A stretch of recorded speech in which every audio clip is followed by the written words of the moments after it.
इसी चोर दरवाजे से दरगाह पे आ गई। जबकि औरतों को यह सोचना चाहिए था, जब जुमा फर्ज नहीं है पर्दा के लिए तो दरगाह पे जाना कैसे जरूरी हो गया। जब ईद बकरीद नमाज हम पर वाजिब नहीं है पर्दा की वजह से, फिर मेला में जाना कैसे जरूरी हो गया। इसका मतलब है कि वह साहब क्या है कि दो चार लोगों के फतवे की आड़ में अब मज़ारात को मेला बना दिया, पिकनिक पॉइंट बना दिया, लड़का लड़की के मिलने का वो मीटिंग पॉइंट बना दिया। 2-4-10 लोगों के कव्वाली करवाने और उस कव्वाली के म्यूजिक की आड़ में, हारमोनियम और तबला बाजा की आड़ में, औरत और मर्द के मुकाबले की आड़ में उसे ज़िनाकारी का अड्डा बना दिया। हर जगहों पे 2-4-10 लड़कियों को लेके भागने का माहौल पैदा हो गया। इस्लाम पाक मजहब है, इस्लाम पाकीज़गी में विश्वास करता है, इसलिए वहां नफ्स को मिटाना होगा।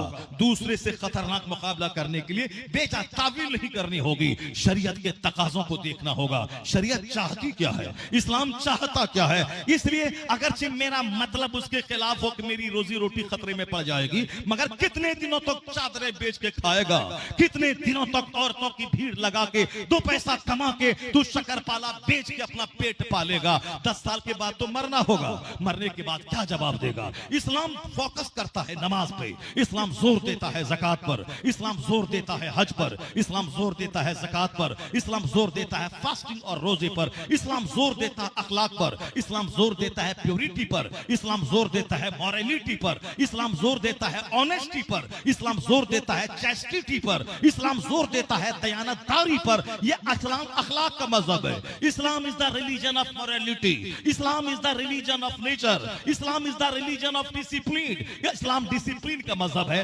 अखलाक का मजहब है, पाकीज़गी का मजहब है। हमने उसे ढोल का मजहब बना दिया, हमने उसे हारमोनियम का मजहब बना दिया, हमने उसे जहालत का मजहब बना दिया। इसलिए एक कौम मुस्लिम, तुम अपने पीर के बजाय सहाबा की जिंदगी को पेश करो, मुस्तफा की जिंदगी को पेश करो, सरकार गौसे आज़म जो सारे पीरों के पीर हैं उनकी जिंदगी पेश करो। अगर सब अपने बाप दादा में लड़ते रहोगे तो बर्बाद हो जाओगे। बुजुर्गाने दीन को सामने लाओ, छोटे छोटे इख्तलाफ को मिटा दो, मुत्तहिद हो जाओ, जन्नत वहां मिलेगी, कामयाबी यहां मिलेगी।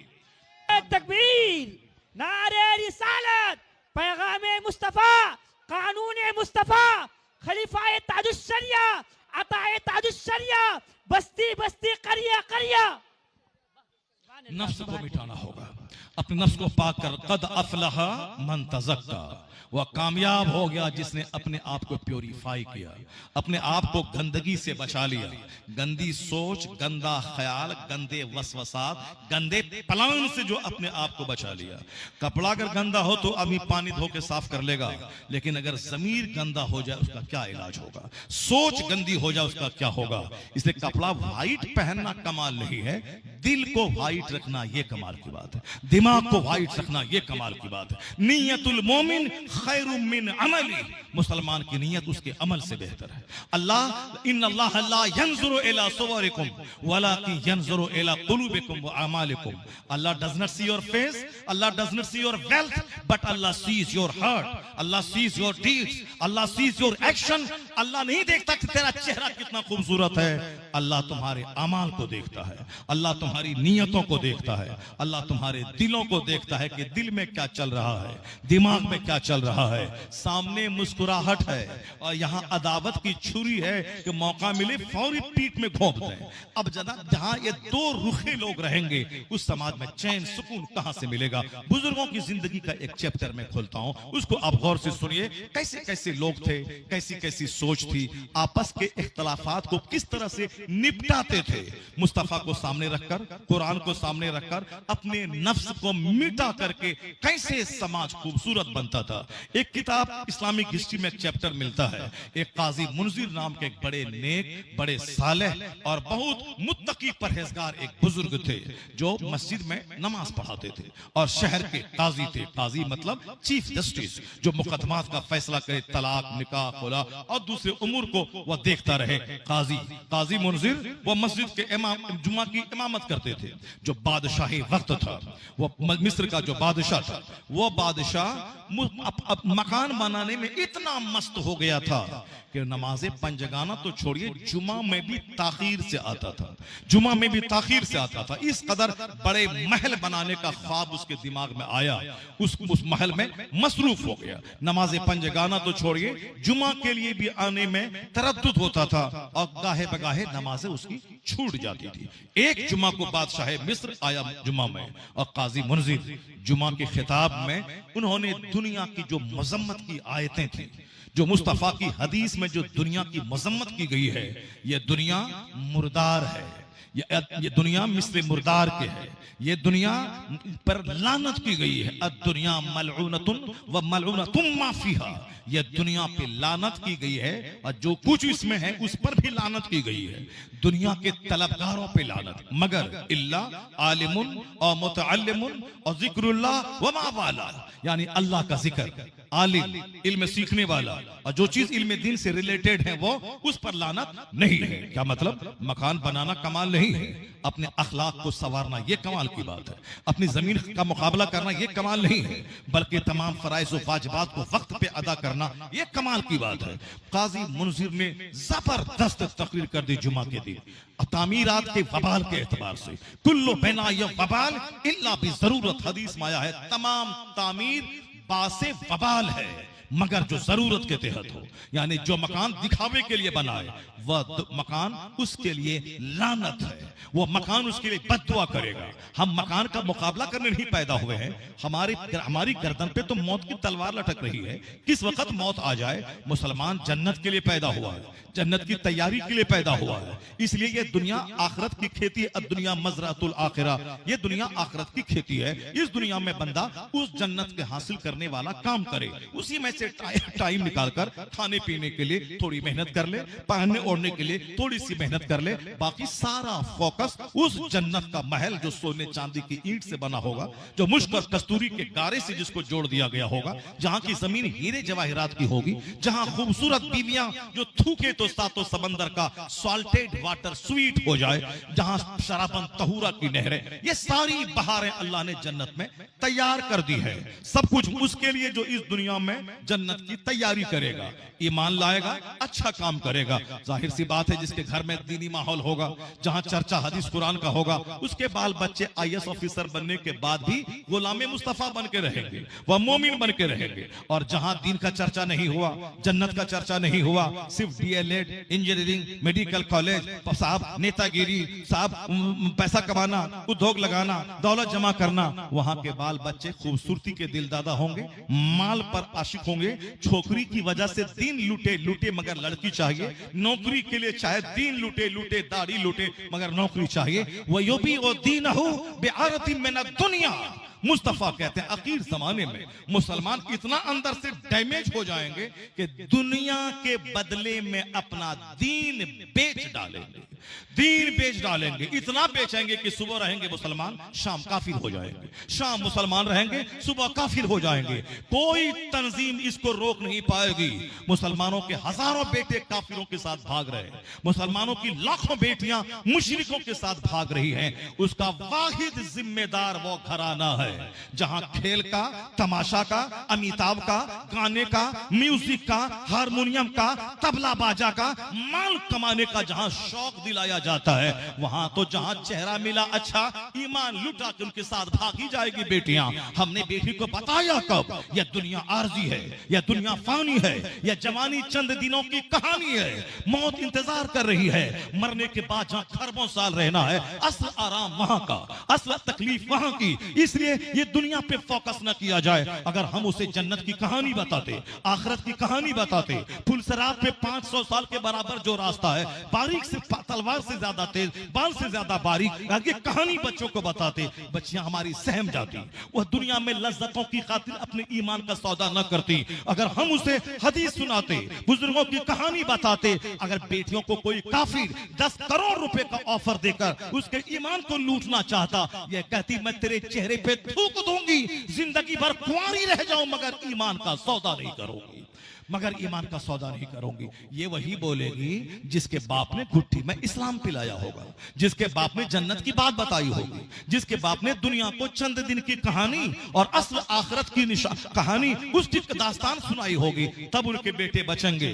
जहां हमेशा हुस्न की, स्मार्ट की, लव की, अफेयर की, प्यार की, नेतागिरी की, इंजीनियरिंग की, मेडिकल साइंस की, साहब क्या है कि ट्रेनिंग की, जहां नीट निकालने की, जहां साहब नीट निकालने की, बीएड की, एमएड की, डीएलएड की जहां चर्चा होगा, वहां तो एक टाका ईमान बेचवा देगा, एक लड़की का चेहरा ईमान बेचवा देगा। हुजूर ने कहा आखिर जमाने में मुसलमान इतना डैमेज हो जाएगा कि सुबह मुसलमान रहेगा, शाम काफिर हो जाएगा, शाम मुसलमान रहेगा, सुबह काफिर हो जाएगा। इसी हालात को हुजूर ने 1400 साल पहले देख लिया था, इसलिए हुजूर ने बता दिया। ऐसा नहीं कि हुजूर ने बता दिया तो होगा, हुजूर ने बता दिया तो मुसलमान काफिर हो जाएगा, सुबह मुसलमान रहेगा, शाम काफिर हो जाएगा। हुजूर के बताने की वजह से ऐसा हो गया? नहीं, हुजूर के बताने की वजह से ऐसा नहीं हो गया, बल्कि जो कुछ दुनिया में होने वाला था लोगों की वजह से उस बात को हुजूर ने 1400 साल पहले बता दिया। जो कुछ होने वाला था समाज में, ड्रामा शराब का, शबाब का, ज़िना का, सूद का, वो सारी बातें मुस्तफा ने 1400 साल बता दी। आखिर जमाने में इल्म उठ जाएगा, शराब जबरदस्त ढंग से लोग पिएंगे, ज़िनाकारी आम हो जाएगी, ज़िनाकारी आम हो जाएगी।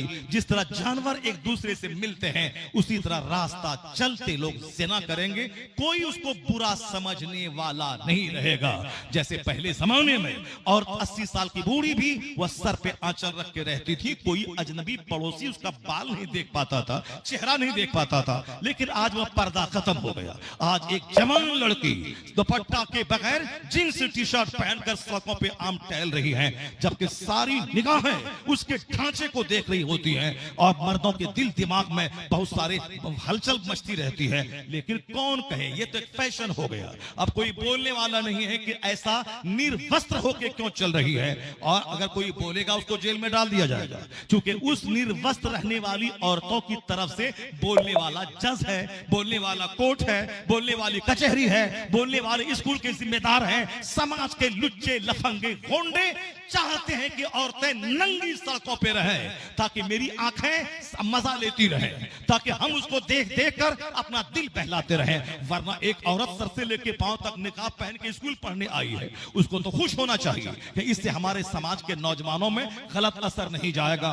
वह उसका चेहरा को देखते हैं, खूबसूरत है, तब ना उसकी तरफ माइल होते हैं। वह तो निकाब की वजह से चेहरा छुपा हुआ है, तो फिर अब उसकी इज्जत बची रहती है, तो खुश होना चाहिए। मगर ये खबीस मरदूद स्कूल और कॉलेज के जिम्मेदार तो कहते हैं कि नहीं, आप यहाँ आती है इस हालत में, उससे हमारे स्कूल का माहौल खराब होता है। वह कोई चड्डी पहन के आए, ज़िनाकारी क्लास में हो, वहां कोई माहौल खराब नहीं होता है। और ये सर से लेके पांव तक वेल्ड होके हिजाब पहन के आए तो माहौल खराब होता है। जब ज़िना को अच्छा समझने वाले पदाधिकारी पद पे मनोनीत हो जाएं, तब कौन होगा जो बुराइयों को रोक पाएगा। इस जमाने में ईमान बचाना इतना मुश्किल होगा जितना हथेली पर आग रखना मुश्किल होगा। हदीस में आया है, लोग शहर बे शहर घूमेंगे, यहाँ तक कि जंगल बकरी को लेके जाएंगे, जो जंगल में बकरियां चराएगा उसी का ईमान महफूज रहेगा, और जो जहां भीड़ भाड़ में ज्यादा रहा उसका ईमान तो ऐसे ही तबाह बर्बाद हो जाएगा। जैसे हथेली पर आग रखना मुश्किल होगा, उसी तरीके से ईमान बचाना मुश्किल हो जाएगा। ये शहादत गए उल्फत में कदम रखना है। लोग आसान समझते हैं मुसलमान होना, सर से लेके पांव तक गुनाहों में डूबे हैं, और उसके बाद सजा मिले तो अल्लाह कहां है, रसूलुल्लाह कहां है, रसूल हमें क्यों नहीं बचा रहे हैं। ये नहीं बोलता कि इस दिन के जिम्मेदार हम खुद हैं, मेरी बदअमली ने इस दिन को दिखाया है, मेरी बदअमली ने ये अजाब हमारे ऊपर मुसल्लत किया है। नहीं, उल्टे वो बोलता है कि अल्लाह कहां है, रसूलुल्लाह कहां है, उनकी मदद कहां है। ये मत बोल अल्लाह कहां है, गरीबान में झांक के देख के तू कहां है, तेरा अमल कहां है, तेरा कैरेक्टर कहां है, तेरे घर की औरतें कहां हैं, तेरे बच्चे कहां हैं, तेरा समाज कहां है। काजी मुंजिर ने जबरदस्त दुनिया की मुसम्मत पे तकरीर की, सारी तकरीर बादशाह पे फिट हो रही थी। बादशाह को अंदर से बड़ा गुस्सा आया, वो नमाज खत्म होने के बाद सीधे घर गया, तिल मिलाया हुआ था। चूंकि मस्जिद के सारे लोग समझ गए कि काजी साहब ने सारी तकरीर बादशाह पे फिट कर दी। मकान बनाने का जुनून ऐसा इसको चढ़ा है कि मस्जिद की हाजिरी इनकी कम हो गई है। दुनिया की मजम्मत जो कुरान हदीस में थी बयान की बात सच तिलमिला गया, तिलमिला के घर चला गया। उन्होंने इनके पीछे नमाज पढ़ना छोड़ दिया, मस्जिद जुमा के दिन आना छोड़ दिया। बेटा ने कहा कि अब्बू आप इतने परेशान हैं, उनके पीछे नमाज जुमा आपने छोड़ दी, ये उसको निकाल क्यों नहीं देते हैं? आप तनख्वाह उनको देते हैं, आपकी निगरानी में हुकूमत चल रही है, आप इमाम को मनोनीत करते हैं, आप तनख्वाह देते हैं, आप इनको निकाल क्यों नहीं देते? आप इस कदर अंदर से बेचैन हैं, आप गुस्से में हैं, आपका चेहरा तमतमाया हुआ है, आप उनके पीछे नमाज पढ़ना छोड़ दिए, आप जुमा दूसरी जगह पढ़ रहे हैं, आप उसको निकाल क्यों नहीं देते? इतने परेशान अंदर से क्यों है? बादशाह वक्त, बादशाह भी अपने आप में एक परफेक्ट मोमिन था। उसने कहा खबरदार, खामोश। अपने बेटे से कहा खामोश, दोबारा इस तरह के जुमले नहीं बोलेगा, दोबारा इस तरह के जुमले नहीं बोलेगा। क्यों? अगरचे हमारी मजम्मत उसने की है, अगरचे हमको बुरा लगा है, मगर ऐसा हक बोलने वाला अगर मुसल्ले पे नहीं रहे तो तबाही मच जाएगी। वो हक बोला है, वह सच बोला है। खबरदार तुम दोबारा ऐसे जुमले जबान से मत निकालना। मुझको तकलीफ हुई है, मैंने नमाज पढ़ना छोड़ दिया है, मैं दूसरी मस्जिद में जा रहा हूं, लेकिन ऐसा हक बोलने वाला आलिम कभी भी माजूल नहीं किया जाएगा, सस्पेंड नहीं किया जाएगा। यह है ऊंचे उठ के सोचने की बात, यह है छोटी छोटी बातों को नजरअंदाज करके अपनी जिल्लत रुसवाई झेल ले, इस्लाम की रुसवाई बर्दाश्त ना करे, मसलक की रुसवाई बर्दाश्त ना करे। हम नंगे हो गए, गंदे हो गए, चौपट हो गए, गलीज हो गए, मदरसा को मिटाने की कसम खा लिया, जलसा को रुकवाने की कसम खा लिया, और साहब कंपटीशन कर दिया। वो साहब मदरसा खोला है, हम खोलेंगे, वो मस्जिद बनाया है, नमाज तो नहीं पढ़ेंगे, अलबत्ता दिखाने के लिए मस्जिद खोलेंगे। मस्जिद में एसी लगाना कमाल नहीं है, मस्जिद में जितनी ज्यादा नमाजों की तादाद हो वही मस्जिद दुआ करती है, बाकमाल मस्जिद है। रहे मस्जिद मिट्टी की, नमाजी मार्बल होना चाहिए। यहां से मौज की खातिर मस्जिद, मदरसा, दीवार, मार्बल, ग्रेनाइट सब शान शौकत दिखलाने के लिए है। अल्लाह के लिए कौन नमाज पढ़ेगा? अल्लाह के लिए कौन मस्जिद तामीर करेगा? अल्लाह के लिए कौन अपने सारे दिलों के गंदे ख्यालात को मिटाकर अच्छे लोगों को सराहेगा? कौन होगा ऐसा? एक बार मिस्र में कहत छाया, बारिश रुक गई, सारे लोग परेशान हो गए। बादशाह मिस्र ने क्या कहा? काजी मुनजिर से जाके कहो वह दुआ करें कि अल्लाह बारिश रहमत का नजूल फरमा दे।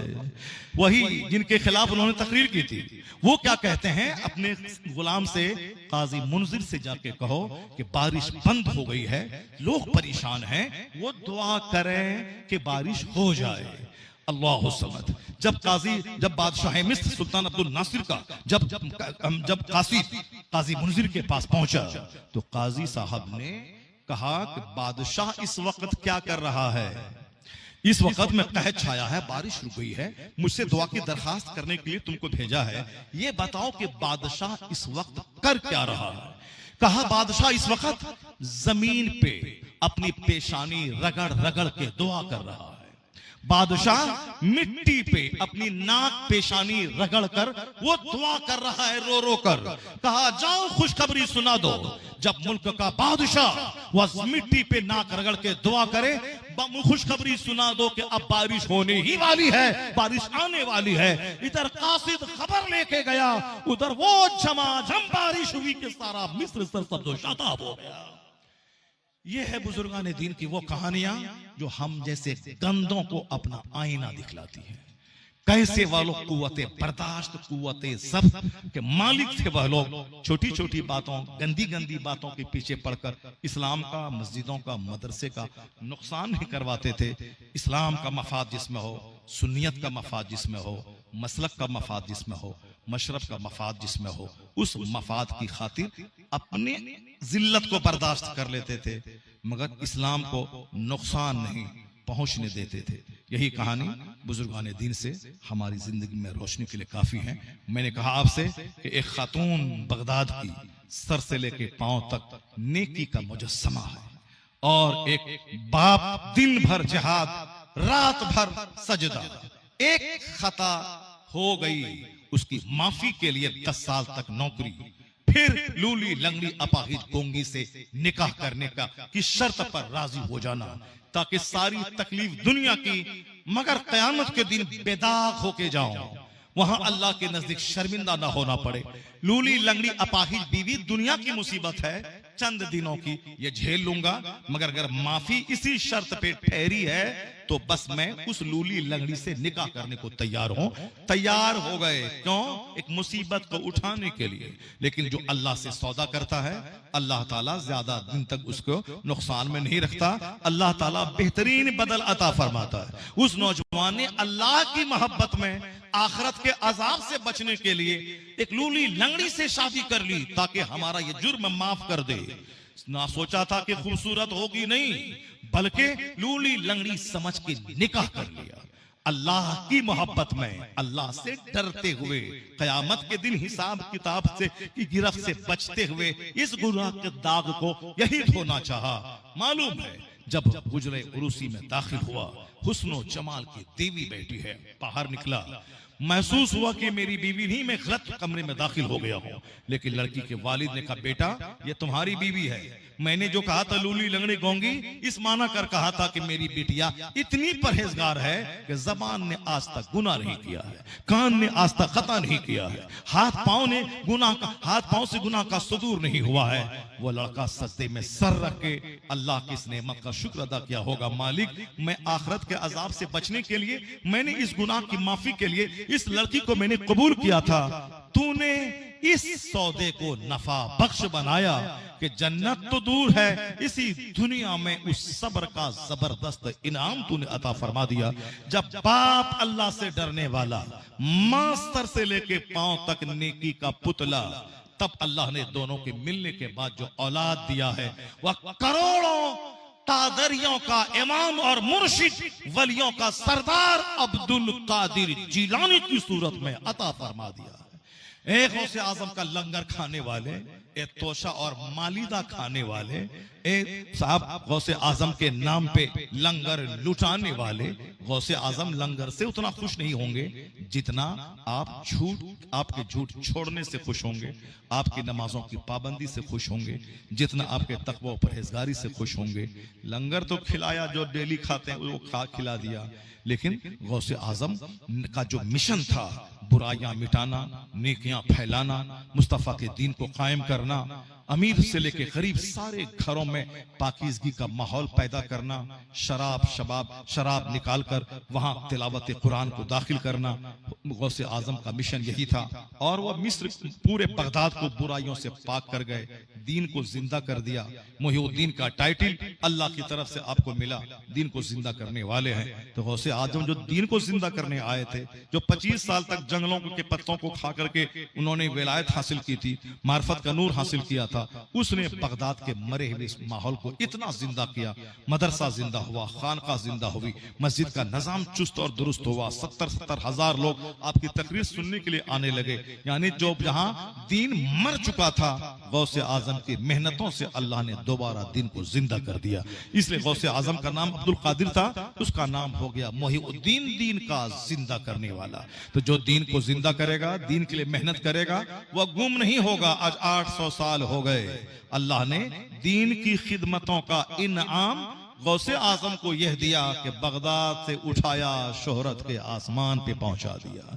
आज पूरी दुनिया में सरकार गौसे आजम की अजमत का डंका बज रहा है। जो सिर्फ अपने लिए खाएगा, पिएगा, मरेगा, उसका बच्चा भी उसकी कब्र पे नहीं जाएगा। और जो दीन के लिए जिंदा रहेगा, अपना बेटा हो न हो, लाखों बेटों के दिल में अल्लाह उसकी मोहब्बत डाल देगा।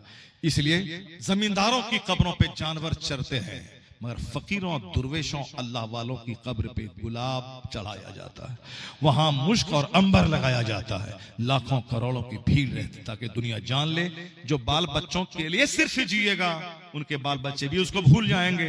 और जो रब के दीन के लिए जिएगा, रब करोड़ों दिलों में उसकी मोहब्बत अता कर देगा। यही सबब है कि अल्लाह के वलियों के नाम से कॉन्फ्रेंसें होती हैं, उनके मज़ारात पे करोड़ों की हाजिरी होती है।